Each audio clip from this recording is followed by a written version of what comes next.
Welcome to Voices of the Dead, where these aren't just stories, these are real events.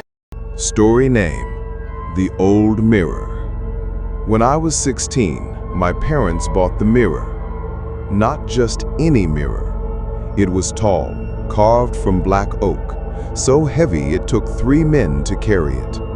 The frame was covered in vines and faces, twisted, screaming, silently begging. The glass shimmered faintly, even in darkness. The auctioneers said little about it. Victorian, rare, been in storage a long time. He avoided eye contact. My father thought it was a bargain. My mother thought it was beautiful. I thought it was wrong. The night it entered my room, everything changed. The first dream came quickly. A hallway, long, endless, wet with dripping water. At the end stood the mirror, glowing faintly. A figure stood inside it, blurred, waiting, tapping. I woke sweating, my throat raw from silent screams. Days passed. Reflections began to slip. Sometimes the mirror showed my room correctly, but without me. Sometimes it showed me standing when I was sitting. One evening I saw myself smiling, even though my lips were still. At exactly 3 a.m., the tapping started. Tap, tap, tap, always from the glass. One night I sat upright and stared. My reflection stared back, then raised its hand. Mine did not. It mouthed 2 words. Let me.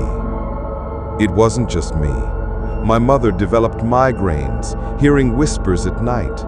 My father grew restless, pacing, muttering. Once my mother swore she saw me in the kitchen while I slept upstairs. It wasn't me.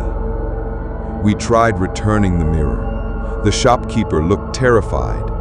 "It chose you," he whispered. "You cannot return it." That night, I researched. I found the name Elias Granger. Granger lived in the late 1800s, a recluse, obsessed with death. He carved mirrors while chanting strange prayers.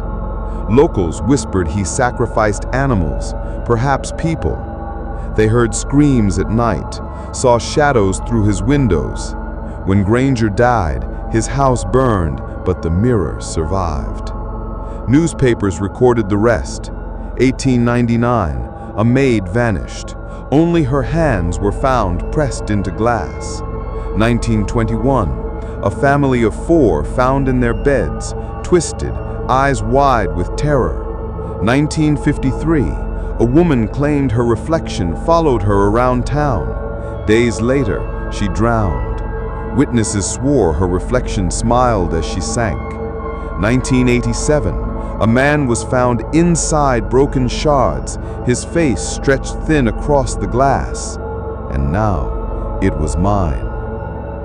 Each night grew worse. The mirror rippled like dark water. Shadows crawled across the walls. My reflection spoke silently, words I couldn't hear but felt inside my skull. Then one night, it stepped forward. A pale figure, dripping black liquid, grinning too wide. My scream brought my parents running.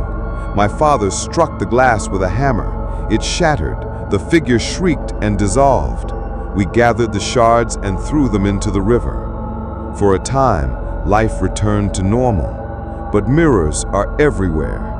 In the bathroom, my reflection sometimes lagged. In the car, I saw movement in the back seat when no one was there. At night, faint scratching from the bathroom mirror. And then, letters appeared, tucked inside old books, behind shelves, written by previous owners. Warnings: do not look at it at midnight. Do not speak to it. If it smiles first, it is too late. Weeks later, a storm cut the power. The house sank into darkness. Candlelight flickered, and in every reflection, windows, glass, even polished wood, They moved, pale faces, eyes too large, mouths whispering. My parents and I huddled together. Then I saw it, my reflection in the window, but not alone. Behind it stood dozens of others, reaching, pressing, grinning. The glass cracked. One by one, they stepped through. The final night has two endings. Ending one, we ran. Out into the rain, into the woods. Behind us, the house filled with screams and shattering glass. We never returned. To this day, every mirror feels dangerous. I cover them, avoid them, but sometimes I see them anyway, watching. When you look into your mirror tonight, the one in your bedroom, bathroom, or hallway, maybe you'll see me. Maybe I'll smile first. When you look into your mirror tonight, will you be sure it's you staring back? If you survived this story, give it a like and subscribe to Voices of the Dead so you never miss the next haunting.